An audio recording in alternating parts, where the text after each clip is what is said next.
Welcome to the Smart Charge by Ridergy podcast. This is Claudio Gaiken, founder and CEO of Ridergy. This is your show to learn about all things energy management and smart charging innovation for electric vehicles and fleets.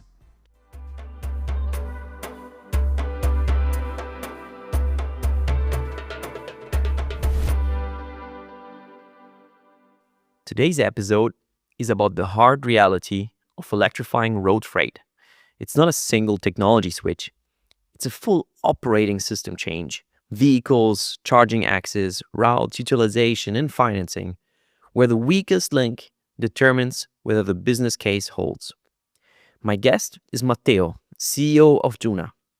He shares his journey from early roles with BCG in London into scaling work in logistics, most notably at Sennder, and how that experience shaped a very pragmatic view. If you want electric trucks to scale, the solution has to work for the carriers, who actually move most of Europe's freight, and many dimensions play a role.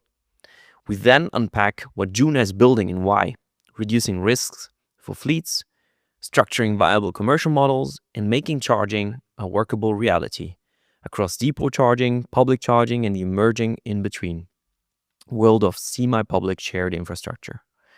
If you care about e-trucks beyond pilots, this conversation is a blueprint for what needs to click. Let's go. Yeah, hello, Matteo. Nice to have you here. How are you today? Hi, and thank you for having me. I'm very excited to be here and also to have this discussion together. Great. So first, before we move into more detailed topics about JUNA, etc., can you introduce yourself? What's your background so that people get a feel of who Matteo is? Yeah, very happy to do so. So my name is Matteo. I'm originally Italian. I grew up in a city called Torino, near the Alps. My background, let's say from an educational standpoint, is business management. I studied economics in my bachelor in Turin. And then I moved on to study business management in Copenhagen, in Denmark. After that, let's say I moved into the professional world. I started from consulting, then ended up in startups, and finally at JUNA. Happy to dive a bit more into that. But that's, let's say, business management, and now a bit more entrepreneurship is my background. Okay. Yeah, and which were the first startups you were, or the first career paths you took after your studies? Yeah, so I actually started in London. I started at Vodafone, so a telecommunication company. Back then, after the master degree, I didn't really know what I wanted to do. So I started a graduate program, which is the typical cross-functional program where every 6 months you basically do something different. While at Vodafone, I figured out I wanted to be a bit more involved into the, let's say, call it a strategy areas of companies. And hence, I then moved on to start in consulting. I joined a strategic consulting firm called Boston Consulting Group, where then I ended up spending 4.5 years. What I did in BCG was mostly working in the private equity practice. So basically spending time with private equity funds, helping them on two things: either to decide whether a company is a good asset to buy or to sell, so the so-called commercial due diligences, or helping them once they have actually bought a company, understanding what to do with that company. So the typical transformation or strategic blueprint where they try to accelerate the growth of their companies. At some point, though, I was a bit, if you want, tired of the consulting environment, mostly because I actually had the feeling, as many people who do consulting at some point have, that my responsibilities were ending when the fund was starting, which is basically the implementation. And hence I was just wondering, like, what else or what could I do in my career to be a bit more close to implementation, to see the actual result of my thinking, of my work. And that is when I started thinking the startup ecosystem could have been a very interesting one for me, mostly because working on a small, medium, let's say, environment, but still very much dynamic, would have given me the chance to really see the result of my work, to build an impact, but also to remain in a very dynamic, energetic, fast-pacing environment. At that point, I basically came across Sennder. Back then, it was already in their scale-up phase, not really an early stage startup. We're talking which year? So now we're talking 2021. So basically, 4.5 years ago. And back then I had the first conversation with the founding team at Sennder. They were looking for someone to take over basically the leading of their strategy team. I was very much impressed by the story of Sennder, by the people working at Sennder. And I decided almost overnight to leave consulting, to move to Berlin, and to start my journey at Sennder. From there, let's say it went all quite quickly. I basically did a couple of years at Sennder, helping on different strategic topics. And one of those topics was actually electrification. What kind of role could Sennder play in this technology shift?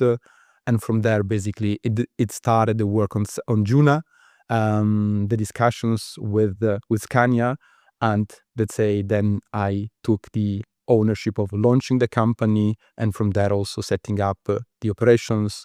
And today, basically, I lead the company as CEO and one of the managing directors. Very interesting. Maybe before we proceed with JUNA, one step back again on the private equity role. So which type of companies did you analyze back then, size-wise, or are there any topics in particular that you had to, and what key takeaways do you take from that time? Yeah, interesting question. I mean, I really did a mix of a lot of things. Mostly, let's say, company in their medium to large size, across a variety of industries. So I really looked into stuff that was, I remember energy. I remember looking into this hydrogen company, very interesting because it was for me an introduction to what hydrogen is. I went into automotive, I did media. So it was very much a mix and match of a lot of things. So I would say I didn't really develop a vertical industry type of or specific to an industry type of knowledge. Mostly what I learned was a method to really approach a problem or a big question which does not necessarily have a straightforward answer, and try to break down the problem, try to break down the question into small pieces and work on them to then get to a final answer, which I believe it is also today what I do in my daily life when it comes to my professional activity, because entrepreneurship, or anyway growing a company, it is very much like dealing with unknowns and trying to face those unknowns and find a successful way through those unknowns. So I would say I very much consider consulting like a gym where you build your muscles, where you build your technique, and then you need to go, I tend to say, into the real world and then use those muscles, those techniques to kind of then tackle challenges for real, and being able to, as I was saying,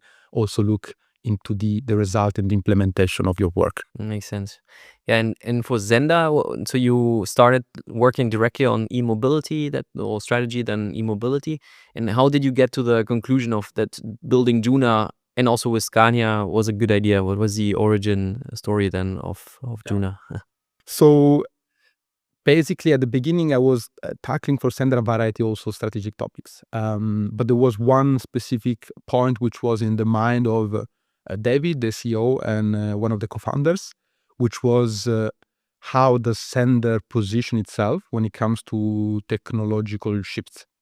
And let's say if we look into the transportation industry, in the road transportation, we can see that there have been a couple of big shifts and a couple of are coming up in the future.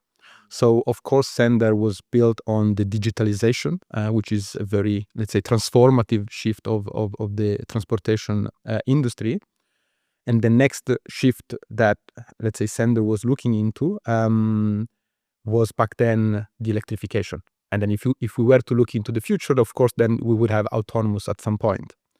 And so back then, there was a thinking around what kind of hurdles were there for electrification to happen, and what kind of role could Sennder play in order to allow electrification to accelerate. Because, of course, there is an important part of the Sennder DNA, which is what they call the green part, which is how to basically decarbonize operations. And so we were discussing, I remember, together with David and Nico, who back then was the chief strategy officer, and Graham, who is the senior director of the green department at Sennder. We were discussing what kind of role Sennder could play. And back then, the idea that we had, which is still, let's say, one of the main concepts of JUNA, was, well, Sennder has a lot of volumes, has a lot of connections with the big shippers who are actually demanding electric transport. What if we were to combine that demand with the supply of trucks? So basically, we would give to the average transportation company, which is a small, medium company that doesn't want to take a lot of risk. What if we give them not only the technology, so the electric truck, but also ready the utilization? Wouldn't we solve what today is preventing, or even back then was preventing, the adoption of electric trucks, which is the risk of investing into a new technology, which is very expensive, which is very new, without the certainty of having a return on that investment. So that was the starting point. And then let's say there is a long-lasting relation between Sennder and Scania, because Scania is one of the investors at Sennder. And hence, basically, we approached Scania, telling them a bit what was our narrative, our thinking. Back then, also, Scania was launching their first battery electric trucks, and they were going through a bit the same reasoning. How can we, from an OEM perspective, accelerate the adoption of electric trucks, knowing that, again, new technology, expensive, not that easy to operate. And that's where basically they liked the idea. We started with a working group. We started, let's say, refining the idea, building a bit of the typical business model, business plan, etc. And eventually we moved into the more concrete discussion, how to set up a company, the, of course, legal negotiation around building a joint venture, which is never, let's say, trivial. And from there, basically, we moved into the incorporation of the company, which happened at the end of 2023. And since then, basically, we have JUNA. So now we are into, or past the second year of operation, which is, I think, a very nice and very rewarding achievement, because we're making great progress from my perspective. Nice. And let's dive into the user that you already addressed, that you're helping. So the drivers or the logistics companies that are usually very small, I understand. Maybe you can also give some stats, what the typical target company is that you help. And so if I understand correctly, the problem analysis you were identifying is that they struggle with having the CAPEX on the one hand of financing these trucks. That's the one big issue. And then being then sure that they make enough revenue and therefore are able to cope with the costs of running the operations. And thus you were solving those two problems with the utilization through the Sennder network and the CAPEX financing that you would provide, right? That's correct. And you're right. So if we look at the road freight industry, 80% of transportation companies are small to medium companies. They have on average 7 trucks, and they range between 10, let's say, more 5 to, let's say, 50 trucks. Those companies, of course, do not have the resources, neither they have the competencies to look into electrification, and they are risk adverse. Now, the typical model in the trucking industry would be to either sell trucks to transportation companies or to lease them. These models do not really fit the adoption of a new technology, because they put all the risks of the new technology into those small transportation companies who, let's say, traditionally would have to buy or lease the asset, learn how to optimize the utilization of those assets, and then find utilization to pay for their either CAPEX or OPEX, depending on how they let's say, get access to those assets. Now, what JUNA, or the way JUNA, in a way, solve the adoption problem is by looking at who really demands electrification or decarbonization. And those are typically the freight buyers. And they can be shippers, Coca-Cola, Pepsi of this world, or even large logistics service provider. Think about DHL, think about Kuehne+Nagel, so the big logistics service provider. Those companies, they mostly operate via subcontractors. Basically, 80 to 90% of their freight is moved by those small transportation companies we were talking about. Now, they need a way to incentivize those transportation companies to adopt electric trucks. Otherwise, they can't decarbonize their operations. Right. So the logic JUNA adopt is partnering with the logistics service providers and shippers, so the freight buyers, and identifying where electrification can happen, devising a roadmap for electrification to happen, and then approaching the transportation companies, the subcontractors, and enabling them to adopt electric trucks with a model which is not a typical rental or lease, but is what we call a subscription. So it's as a service model whereby transportation companies get the truck, all the services related to the trucks, and also they pay based on utilization, so per kilometer. That, as you were correctly saying, solves two problems. On the one hand, the so-called financing of the new asset, considering that those assets are 2 to 3 times more expensive than the typical diesel trucks, but also solves already the utilization problem, where those trucks will be utilized, and helps transportation companies having security of revenue to cover their cost. And Sennder plays a central role because Sennder is a large freight forwarder and has a connection with a large number of shippers who demand green transport. So Sennder, especially at the beginning and still today, played an important role in providing access to that utilization that we combine with our subscription that allows electrification to happen today at a faster pace than if companies were let alone to invest into electric trucks. Got it. And so one fundamental thesis or also underlying issue of the new technology that you are solving, if I understand correctly, that will be the biggest one, elephant in the room, if you want, is range, right? That's how to deal with the more limited range of electric trucks. Because at the end of the day, if you are able to refuel or charge and just run your routes you're just putting an electric truck as you would put a diesel truck and that's it. You don't have much change in your but you need to understand what routes are feasible with what range and then what the charging implications are, right? That's the complexity, the largest complexity that you're solving with that approach, right? That's definitely one big complexity. I would say from an operational perspective, it's probably the largest. You're correct. When I think about the complexities, let's say I usually tend to look into different buckets. So there is definitely operational bucket, which basically means electric trucks have limited range, and also the infrastructure to charge the trucks is not as dense as the typical system or fueling gasoline, diesel. So that is definitely on the operational side, big barrier to overcome.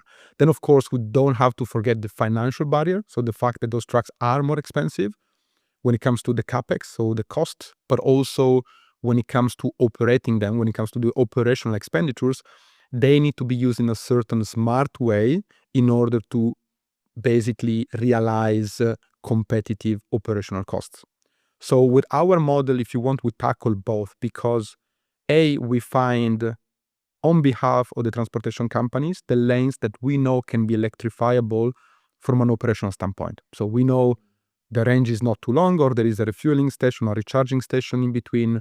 We do the so-called technical analysis and we say we checked in, it can be electrified from a technical perspective.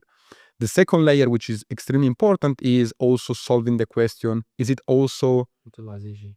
cost effectively running that lane? Can we run the lane at a cost which is near what is the usual term, the TCO, the total cost of ownership of running a truck on that lane is near the total cost of ownership of running that lane with diesel. So can we run close to the diesel cost with an electric truck? And that is a second layer of complexity that we need to solve. And how do we solve that? well, we need to take a bit of a broader perspective. We solve that through the way we finance electric trucks. So we bring down the cost of electric truck through our financing model. That's one element. We solve that by looking into charging and energy. It's an important component on the cost of running electric trucks. It's roughly 1/3 of the cost of the total cost of running electric trucks. So we have, let's say, a way of looking into smart charging. We have a partnership model with charging players to bring down the cost of charging. And then the third layer is how we build the routing, which I think is also what you were referring at the beginning, which basically means because the assets are more expensive, they need to be run in a very effective way. So reducing as much as possible the empty kilometers. And we have at JUNA a tech team that has developed or is developing also, as we speak, a tech solution. And we have a team of so-called solution designers. What they do is basically they build within logistic networks effective routings for electric truck.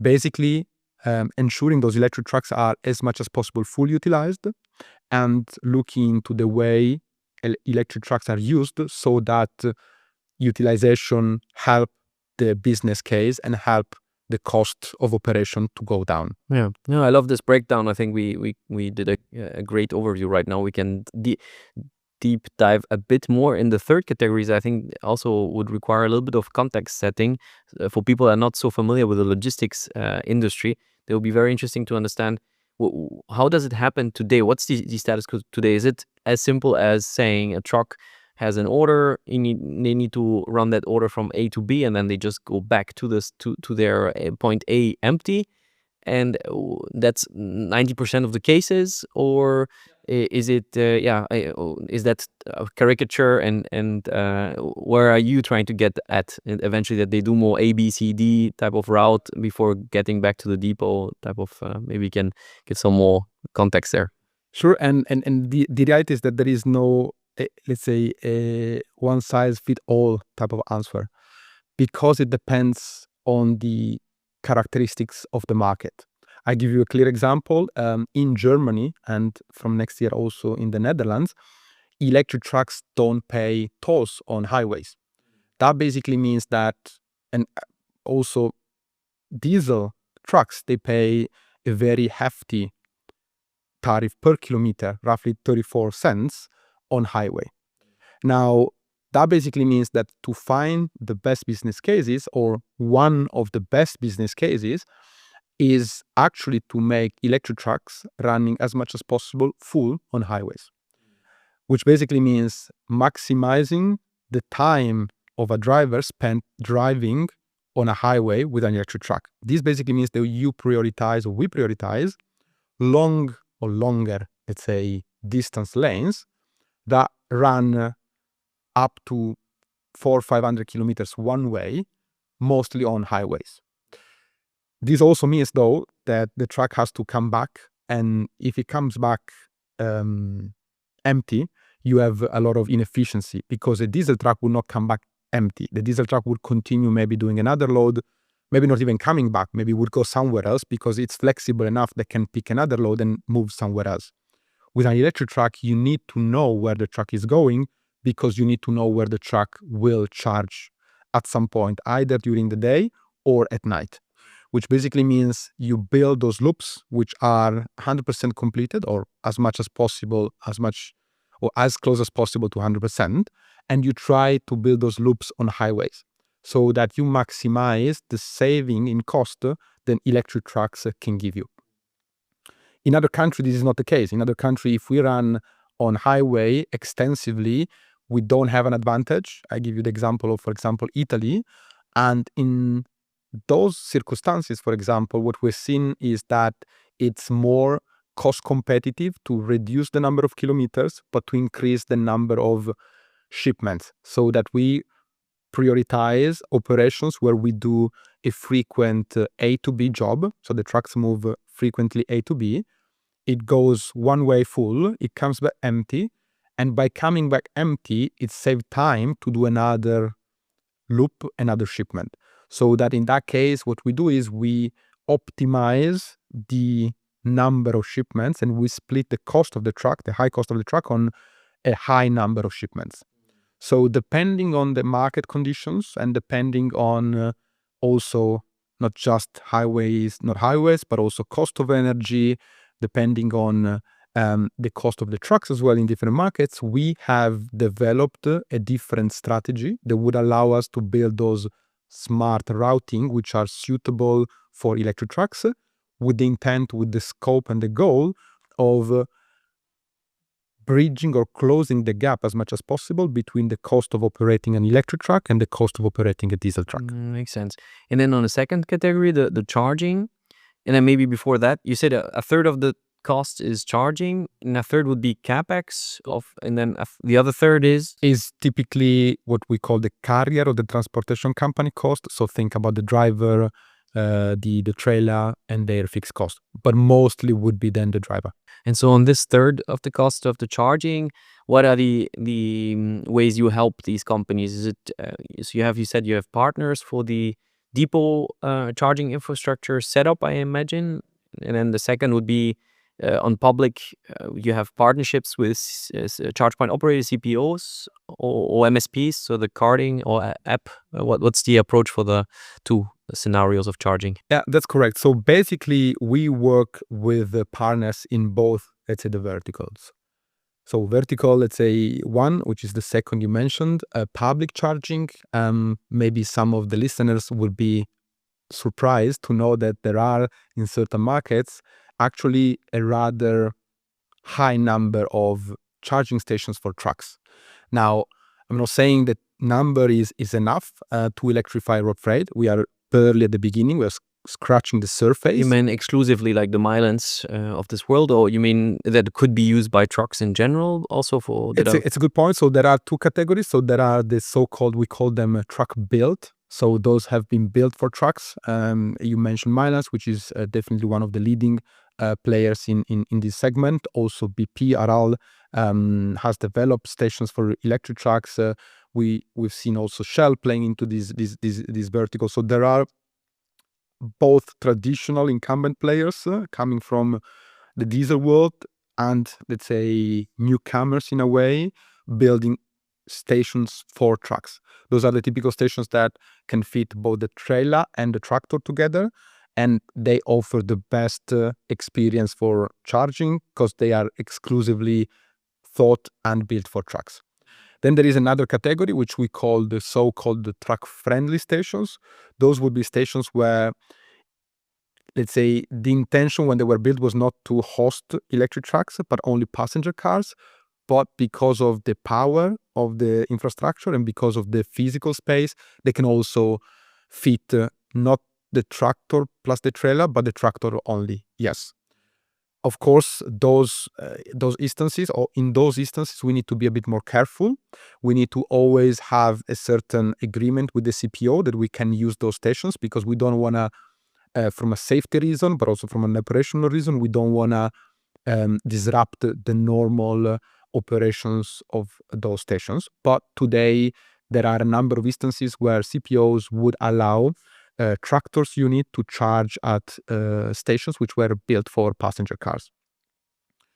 So in this big bucket of, let's say, publicly available stations for trucks, we play with a partnership type of model, which basically means we have contact with all the so-called CPOs, so the charging point operators.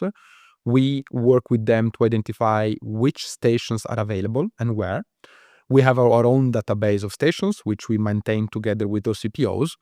And we use that database to basically support our work on the efficient routing.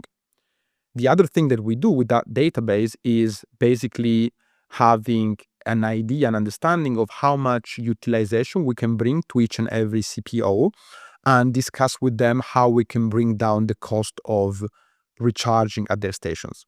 The idea for us is never to use discounts to earn more money on our end. We don't resell electricity, but what we do is we pass any discount directly to our end customers, being the transportation companies, because our mission is to reduce their cost of operating electric trucks to increase the volume, the number of electric trucks that we deploy together.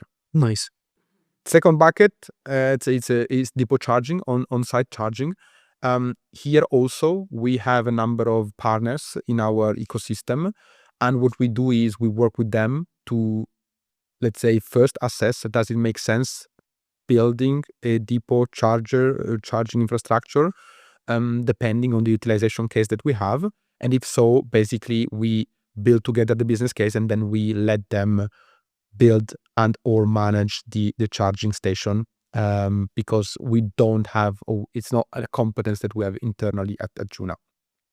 There is also an hybrid model in between, which I think is very interesting, especially in this initial phase of electrification, which is the model of the semi-public stations. So those would be stations that Shared have been... chargers. Exactly. So station that would have been built by a logistic company, but are not fully utilized. That basically means that those companies can give access to the spare capacity to other logistic companies. And there are a number of players who are building marketplaces, aggregating those stations, and I think that is a fantastic opportunity because allows a perfect, or let's say a more efficient utilization of infrastructure, which should bring efficiency to the whole transformation of the industry. What type of players are building these shared infrastructure projects? So there are different players dedicated. So those shared stations usually are actually designed and built for a specific company in mind, but that specific company might only need them overnight or over the day. So they would have such a spare capacity, and they can make that spare capacity available. There are also players who are building, let's say, more shared, if you want, hubs, where they would basically identify in a certain location a need for charging because it's a high frequency location for logistics, and then they would basically build a station knowing or having a certain commitment already from a specific company or multiple companies operating that logistic corridor. So that is also another, maybe, if you want, species of those semi-public infrastructure. And to make sure I understood correctly, so for the CPO partnerships, you don't work with an MSP, so you work only with the CPOs directly. That's correct. That's happening 90% of the cases. We do have certain agreement with MSPs. Specifically, there is a Scania company called Scania Charging Access that is an MSP, and we do partner with them on certain specific stations where they have good agreements. But let's say our standard strategy would be to go directly, and the reason being, in this phase, we try to get as much as possible a direct exposure with the CPOs to support them identifying where new stations can be built, to get also a frequent exchange on where they are planning to build the stations, and then to get as much as possible, let's say, a low rate, so without intermediaries, to then being able to pass that on to our customers. Makes sense, yeah. And the approach for, I think you're now already in multiple countries, no? You're not only in Germany or Correct. Italy? And then the approach for building charging infrastructure depots, I guess you don't have one partner in Europe, but you have several in each geography, or... That's correct. So depending on geography and depending on availability of partners, we work with multiple players. And the idea is always to bring the best positioned player into the game to ensure that we can build together the business case that works for transportation company and for the shipper. Okay.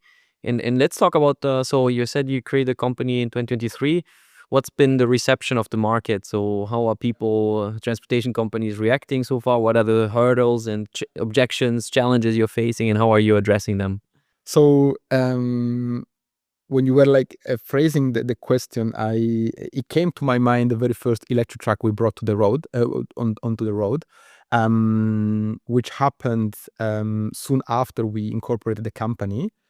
And I still remember, let's say, the experience of handing that over to a transportation company, because myself and the management team of JUNA, we basically traveled together with the truck. Actually, the COO, Johan, and the CFO, Andre, they drove the truck because they come from the Scania ecosystem, so they have a license for driving a truck. So myself and Thomas is a CTO, we were driving, let's say, behind a car, and we together we drove from Berlin to Stuttgart to deliver the truck to this transportation company called Ava, which is one of our strongest partners today. And I do remember the energy and the emotion of the owner receiving the first electric truck, their first electric truck. So what I'm trying to convey here is that still today, what we see is that there is a very open acceptance of this technology from most of the companies we work with. This doesn't mean that companies are not skeptical at the beginning, that they don't ask questions, that they don't also fear to an extent the technology, the cost, the unforeseeable events that can happen. But once they are put in the right conditions, they are actually very much willing to go through this shift.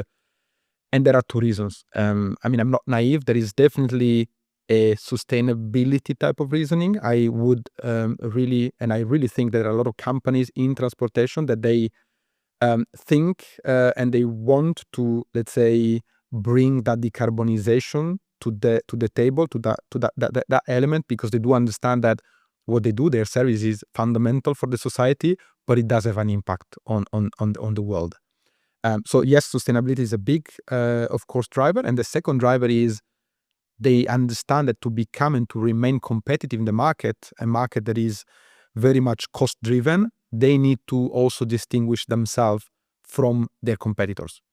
And especially small, medium transportation companies, they have a certain floor to how much they can optimize their cost base. And hence, betting on something which is the ability of offering a different service becomes a way to remain competitive in the market. So I would say the acceptance of the new technology is very positive.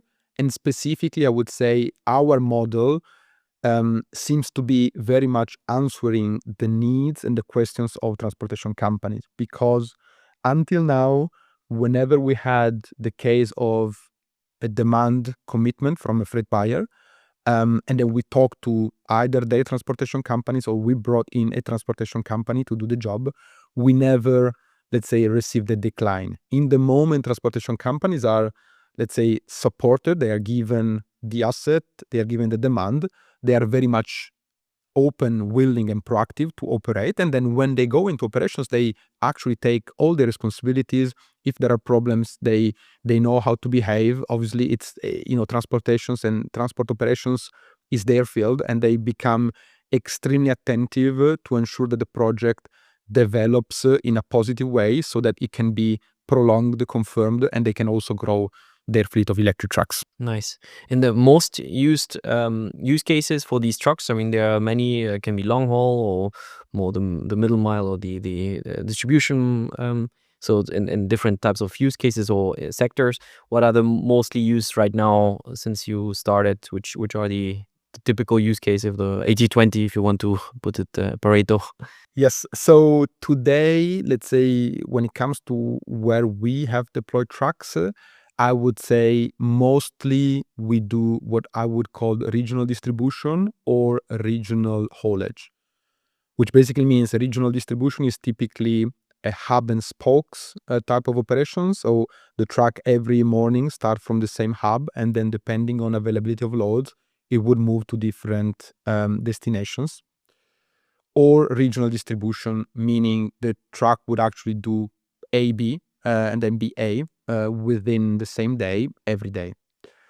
The distance can go everywhere between, let's say, when I look point to point, 50 kilometers to 600 kilometers on a daily basis. So if we do obviously only 50 kilometers point to point, we do multiple point to point. Then on a daily basis, we never do less than 300, 350 kilometers because less than that we've seen is not economically competitive. So we need to maximize the utilization of the electric trucks. And let's say we work across a variety of industries. There are some industries which are a bit more, let's say, suitable for electrification, especially the industries where we see stable volumes and also return trips. I make an example. Beverage industry is the typical industry where you bring full bottles on the one hand, on the one leg, and then you return with empty bottles. Those are obviously already efficient loops by themselves. At other industries, FMGCs, for example, usually go only one way, and hence we are the ones who have to find an optimization on the return leg.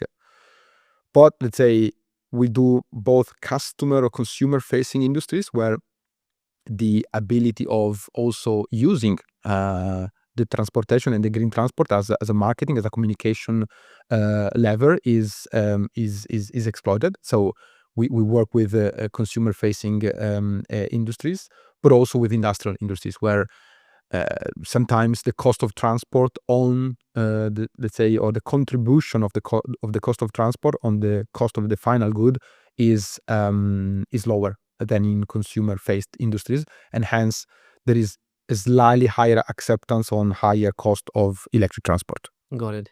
In the TCO that you have measured so far, and you managed to get it so equivalent or even lower than diesel? So I would say it is also here a case by case type of answer. We do work in certain setups where we brought to the shipper and optimization together with the deployment of electric trucks. I have one in mind that we are running in Hamburg, where basically we combined loads that were traditionally done by multiple trucks. We put them on one truck, and hence basically we have reduced the number of vehicles, but then also switched to electric vehicle, and we made it TCO neutral just by basically building efficiency in their network. There are cases where we've been able to switch an operation which is running extensively on the highway, and hence we've been able to go TCO parity. There are other cases where the shippers need to make an investment. So it is very much dependent on how we can design the operations, on how also the operations have to run. But our objective is always to close the gap. And the reason is that we do understand that electrification to happen at scale has to happen at a cost competitive manner. We cannot pretend and we cannot foresee high adoption of electrification if moving goods with electric trucks cost 3 to 4 times moving goods with a diesel truck. So we need to come to that TCO parity. It is obviously a joint effort. We, as JUNA, have built a model which I very much believe can help steering electrification into that direction. We definitely need the support of OEMs. We need the cost of their trucks to go down. We need them to take and be more brave on the so-called residual value. We need support from charging players. We need them also to take a risk, not lowering, let's say, the cost of electricity only when their stations will be full, but also accepting that in order to have the stations full, they need to support on the cost of electricity. And then also we need shippers to be, let's say, willing to sometimes flex their operations. So to allow certain efficiency to happen, sometimes we need to make certain changes. We need to include the so-called stand trailers, which basically allows us to just do more loads, more shipments in the same day. So we also need that type of flexibility. It is, in essence, a bit of an ecosystem play. I do still see that today everyone is working on the right direction, but to increase the speed of adoption, we probably need also to increase the speed of the work in the direction of TCO parity. Yeah, I don't have it in top of my mind in terms of electric truck costs decrease so far, but batteries have been decreasing in cost tremendously, and the trend is still going downwards. So I'm not sure if you have on top of your mind as well what the cost of an electric truck was in a couple of years back, and now we're talking 3 times, and probably will end up less than 2 maybe times. Then game changers in that perspective, for example. It's a very fair point. So yes, to answer directly to your question, we've seen a decline in the cost of electric trucks. Let's say since we started, which was also, let's say, the first year all OEMs introduced their battery electric models. Up until now, I would say we've probably seen across borders a 10% and 15% decrease. So over 2 years. Now, is that rate going to be so quick? I would say there are different perspectives. I would assume it will probably, let's say, go down in the next 2 to 3 years. Another probably 10% per year. That's I think that's possible, and then it will probably plateau. There are different trends, of course, that will or potentially can accelerate that decrease. One big one is the entrance of Chinese players in the market, because, and we already see them. I mean, starting from 2026, there are a couple of Chinese players who should basically start operations with their offering, and we do know in Europe, correct? And we do know that their price point is competitive, very competitive. There are a lot of open questions to what extent also their product is competitive, their servicing, so their repair and maintenance is competitive. But definitely they will put some pressure on trucks to go down from European manufacturers. So yes, the cost decrease, it's visible and it will continue. I also believe that if we take the experience from the passenger cars, the curve will continue to decrease, right? Because there are economy of scale, economy of learnings. It is also true that, let's say, we talk about a different technology, so it's not going to be, let's say, what we need to do is we need to gain that scale in the batteries for electric trucks. So that basically we need more trucks to be pushed into the market if we want those economy of scales to kick in. Right. And in the charging aspect, also there I see a lot of tailwinds to reduce costs. And I'd be curious, on the one hand, how much the distribution is right now from public to private charging, so depot charging, and how do you expect this to develop for these use cases? And second, how do you, and that's something that we are here at Ridergy also very passionate about, is like how to make the flexibility and energy usage an asset to reduce costs, like charging when spot markets are very low costs, both in public chargers and private chargers, but also if you have especially a depot, the opportunity to install some solar, trying to maximize that energy and supporting the grids, all these aspects, and bidirectional charging, selling energy in these batteries when they are parked. All these aspects, I think, can also decrease the cost a lot. How do you see that? Yeah. So when it comes to the split, I would say if I look at the JUNA experience, today we are relying to a great extent on public charging. I would say roughly 60 to 70% of our trucks charge on public stations. And the reason is that, of course, there is a cost of electricity which is higher when you charge publicly, but the speed at which you can deploy electric trucks is different because you don't have to wait for the infrastructure to be ready. Sometimes the grid power is not there. Grid pools, yeah. Exactly. So when you go with public charging, you can act faster. And especially when you initially deploy a limited number of electric trucks, there is no, let's say, real limitation in using public charging. Today, I was mentioning at the beginning, we have a very interesting case which runs in Hamburg, where we have 5 electric trucks deployed with one shipper and one carrier, all charging at the public charging infrastructure station, without, let's say, any problems, because, let's say, in the right setup, I would still say that when you find the right charging station for the right project, usually the capacity is available. Now, will this change moving, let's say, forward? Yes, of course, because I do expect that more electric trucks will enter the market, and the speed at which the electric trucks can enter the market is faster than the speed at which we can deploy infrastructure. So yes, we need to also rely on depot charging, because depot charging would also help efficiency, will help to basically take the right trade-off between charging, for example, slow overnight and charge fast during the day, or fast during operations and slow when there is a break. So moving forward, I would say I've heard and I've read different numbers.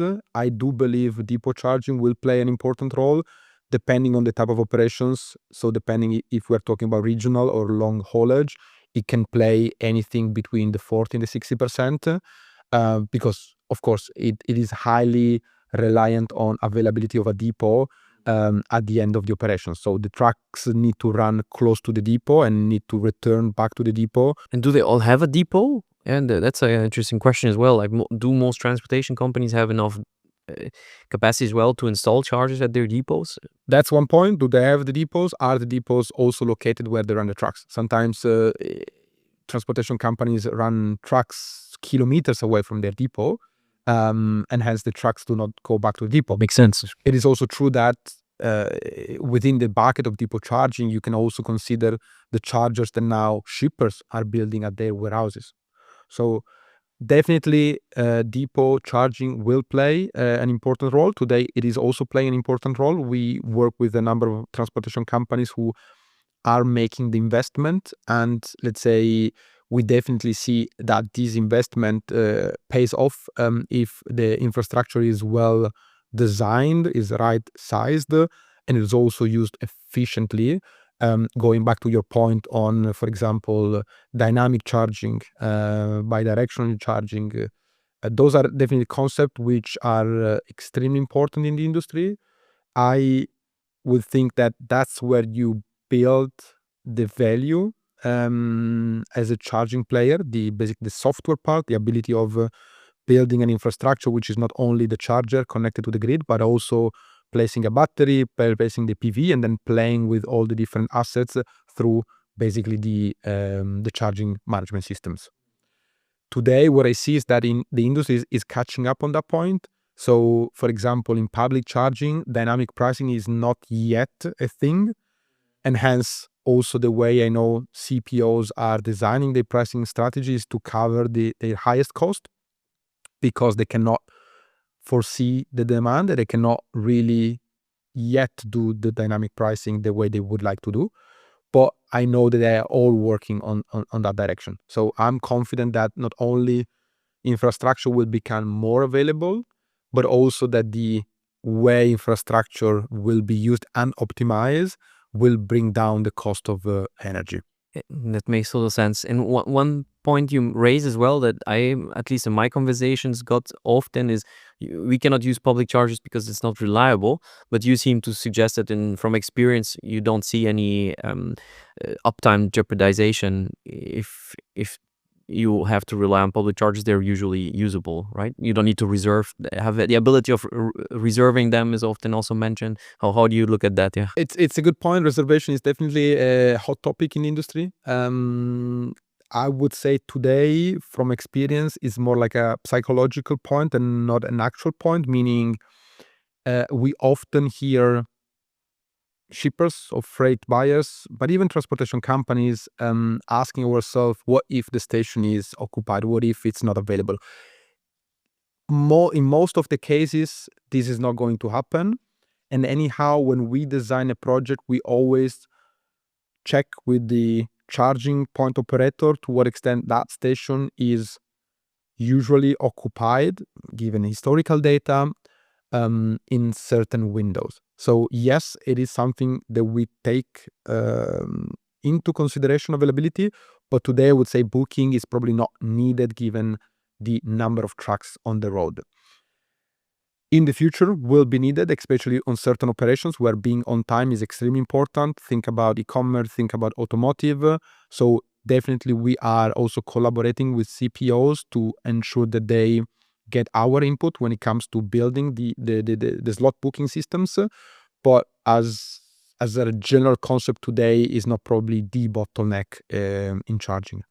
When it comes to, let's say, reliability of public chargers, I would say our experience is that CPOs, especially, I can only talk or mostly talk for the truck stations, are extremely, on average, are extremely reactive and extremely fast if, let's say, we signal that one of their stations is not working. There is a big, obviously, reputation game here, because in the moment your station is not working, while with a passenger car you can just maybe move few kilometers, or you can just change the socket because maybe you have multiples and good number of them available. With trucks this is not the case, and then if you have a bad experience you probably won't go back to that station. And hence I would say I can see that there is a strong effort from CPOs, and so far I would say we haven't been experiencing problem on the quality of charging points. Well, that's very good. And what about the residual value? You mentioned it on one side note. What's the risk there? Is it also you bear the risk, the transportation company, the OEM, and also the battery lifetime? Then that is also always a topic.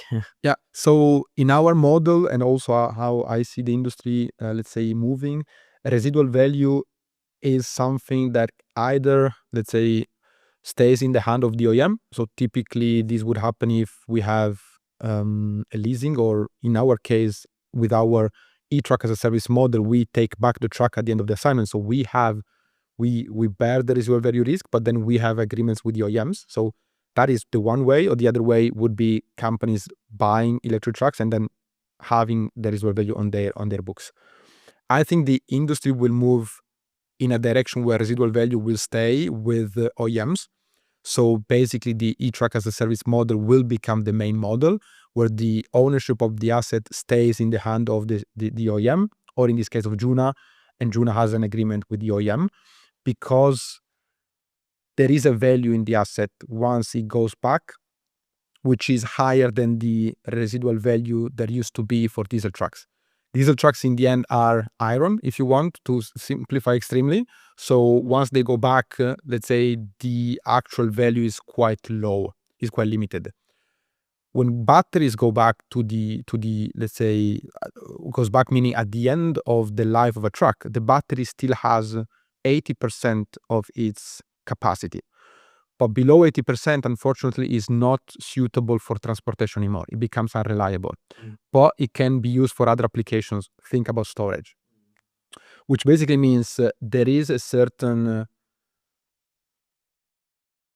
value for OEMs to keep and to retain the ownership of the batteries, because they can value them, okay, they can monetize them in other applications, while transportation companies would not be able to do so because they play another game, and it would be difficult for them to specialize also in this circularity, let's say, game.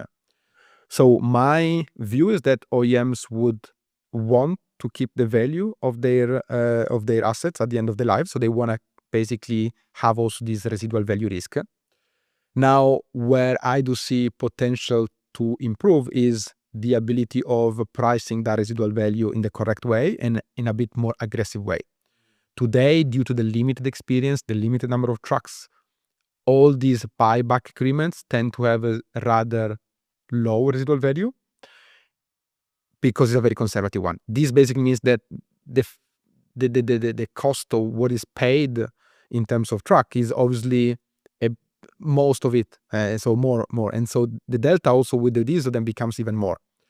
And now what we are doing, for example, with Scania, which is very interesting, we are cooperating with one of their team, who's basically responsible for actually understanding how the residual value changes depending on the operations of the trucks. So they have not only, let's say, capabilities in understanding the trends on the battery markets, but also capabilities understanding how the battery is depleted during operations, depending on the type of operations. So we're working with them to ensure that basically we can do two things. One is we can take more risks on the residual value, but also, and this is specifically interesting for JUNA, we can build a bit of a more flexible pay-per-use, even more flexible, because if you use the trucks in a certain way and you are saving on residual value, then you can also give back or reduce the price to the customer, because you have more battery that you can use in other applications later down the line. Another cool thing that we are thinking about at Ridergy as well is to combine charging with energy optimization with battery lifetime optimization. So you can do a lot of things if you're wrong with the battery chemistry.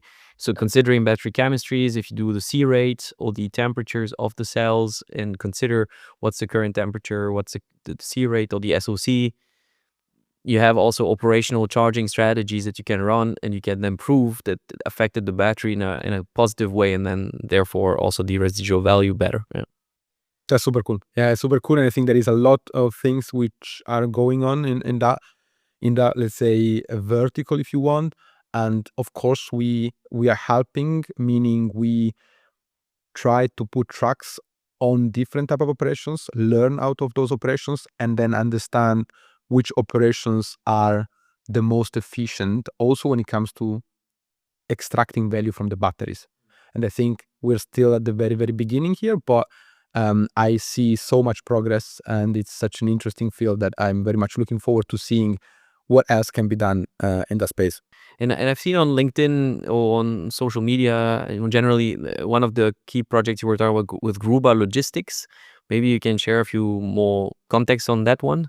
It's an interesting one, meaning Gruber, it's not, let's say, the typical customer that we serve, because it's a rather large transportation company. And so they usually would buy trucks and would make investments, and they've also done that in the space of electric.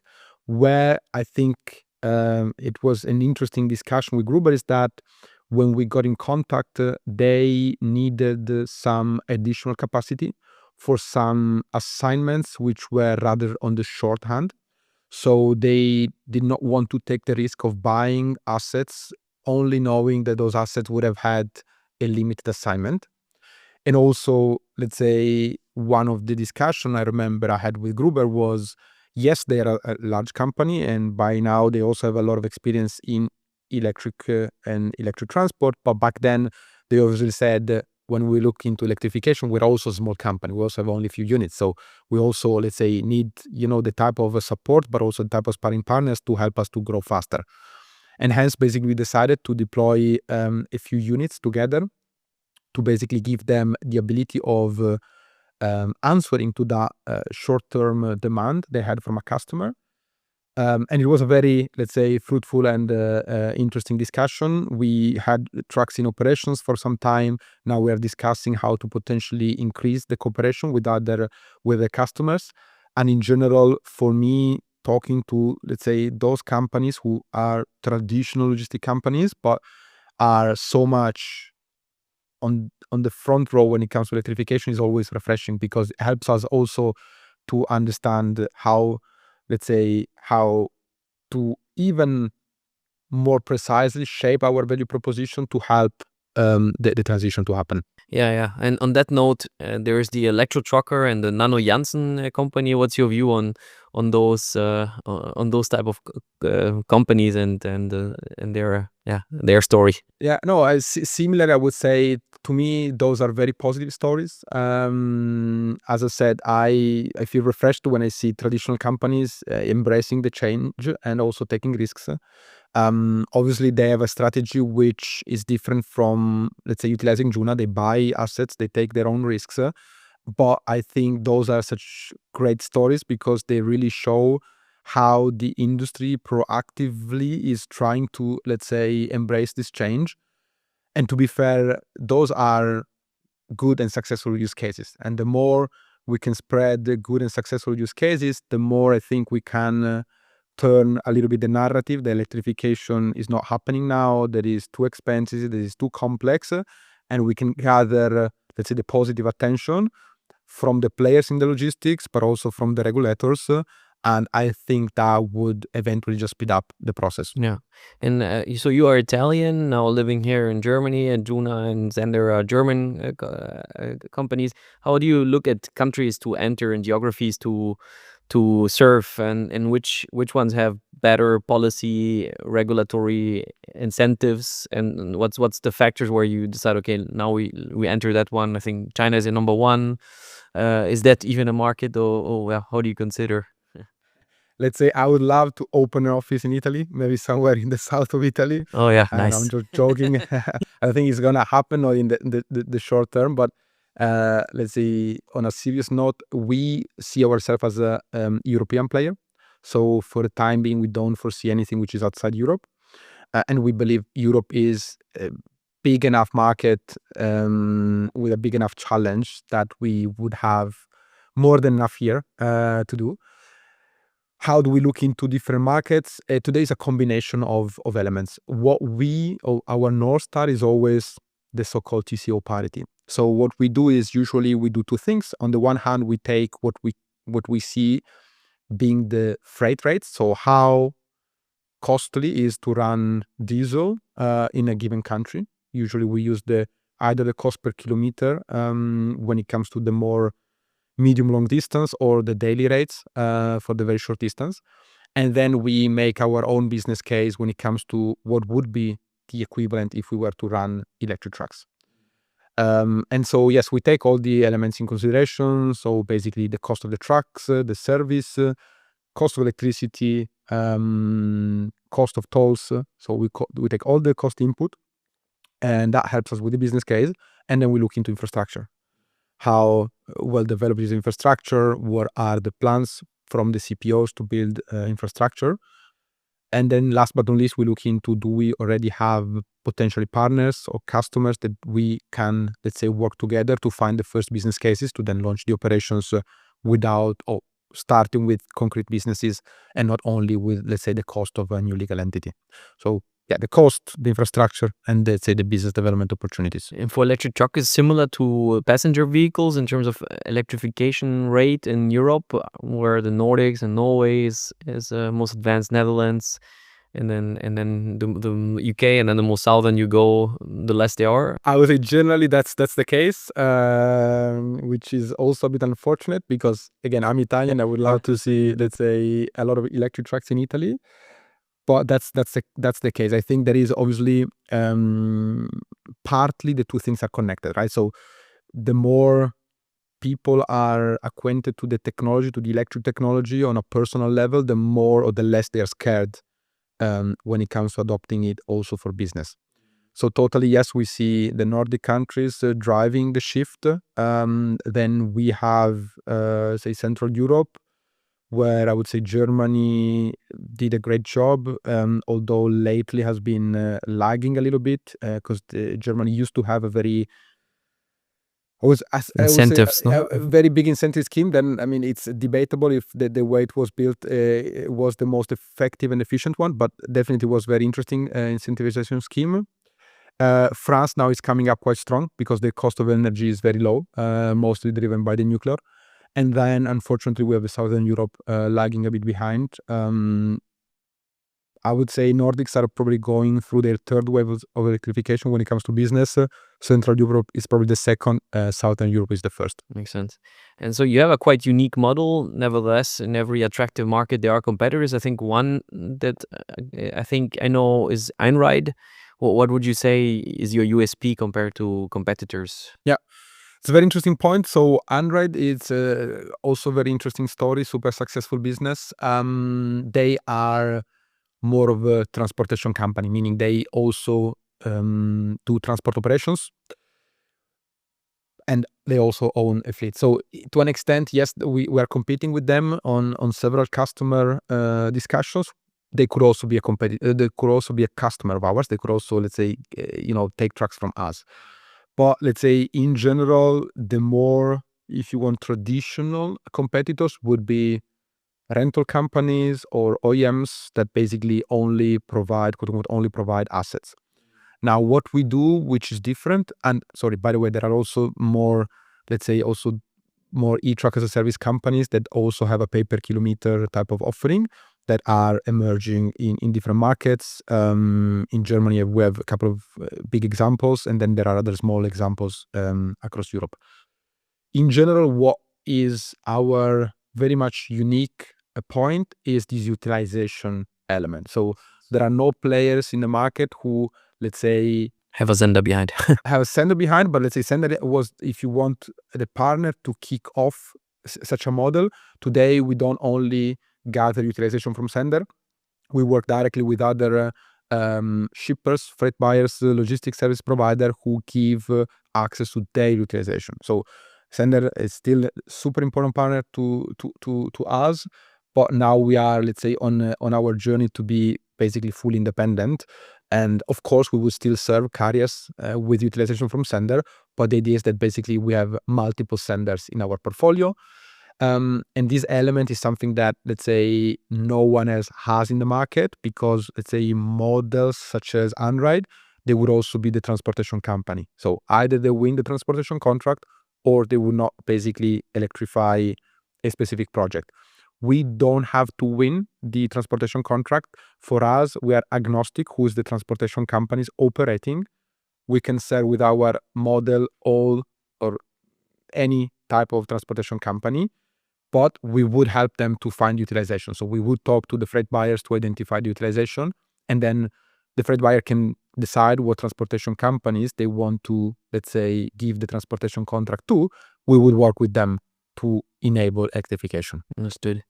And looking at the future, what are the things that excites you most in, let's say, near term for JUNA, and more middle, long term in terms of technology, like, for example, autonomous driving or other things that might affect JUNA? Yeah, I would say in the short term, to me, the most exciting element is basically, I mean, it goes without saying, but it's basically scaling JUNA and scaling the team and the company to a size which, I can be proud of. I'm very much proud of the size we are at now, but of course, it's a drop in the ocean, and I would like this drop to basically become bigger and bigger. So I'm very much focused on understanding how can I and the team with me, how can we improve the business model? How can we also ensure that our business model and what we offer remains very much relevant, considering that the industry is a very dynamic one. It will go through different iterations. Cost of the trucks will go down, infrastructure will be built. So what will be the hurdles, and how can we, in this dynamic and ever-evolving scenario, how can we remain relevant? How can we keep our competitive advantage? So that is my focus, and I would say for the short, medium term, it's enough, because things are moving so quickly that it's really the ability of talking to customers, getting their feedback, iterating with the team what can be developed from a commercial model, from a technology model, and then, let's say, bringing that to implementation. Long term, I'm definitely, let's say, I do still think that electrification to an extent is a long term, let's say, journey, because I think, so if we look at the numbers, at the estimations, at 2030, let's say the estimation is that 1/3 of newly sold truck will be electric trucks. So it's still 1/3 at 2030. So to arrive to, let's say, 50% and then 16, so on and so forth, it will take a lot of time. So I would say long term, there is still, let's say, electrification as a big topic, but of course, the next wave will be autonomous. It is something that I think will take another 5, if not 10 years to become very much relevant, but it's always hard, to predict such a technology shift. It can be very much earlier, depending on how not only technology, but especially the regulatory setup will evolve. So I think logistics in general, transportation in general, is such a dynamic industry that it's a good industry to be in. It's a good industry not to get, let's say, bored, and to be always thinking about what is the next transformation, what is the next thing that will disrupt the dynamics, and how can, in this case, JUNA remain relevant and maybe even rethink their business model to potentially even address autonomous at some point.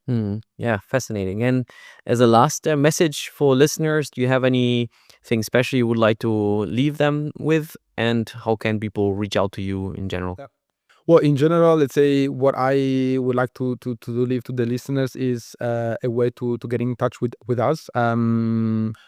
Both if they are interested, in their first person in adopting electric trucks, if they're transportation companies or partners working in the electrifications who might see connection with JUNA, with the JUNA model, and in general, as said, I think is a systemic play. So we are always not only looking for customers but also partners. So definitely visiting juna.com, or even reaching out directly to me on my personal or professional email address, which is matteo.oberto@juna.com.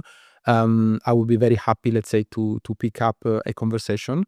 but even enthusiasts in the industry who, let's say, might be a bit less involved from a personal perspective, but would be, let's say, curious to discuss a bit more the topics. Maybe they have good ideas.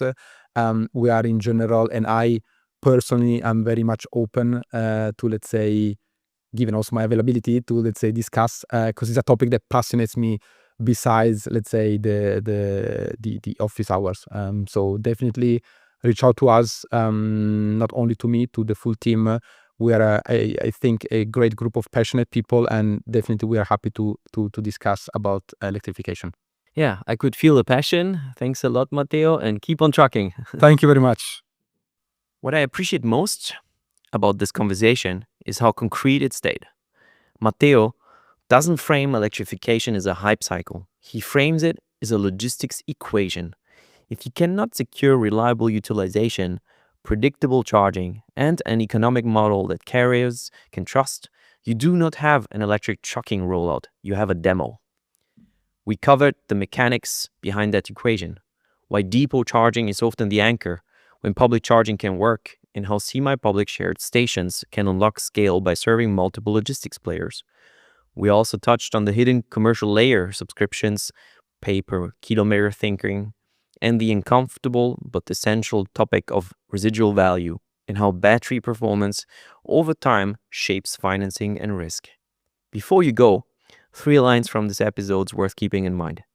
Electrification needs demand signals, not just vehicles.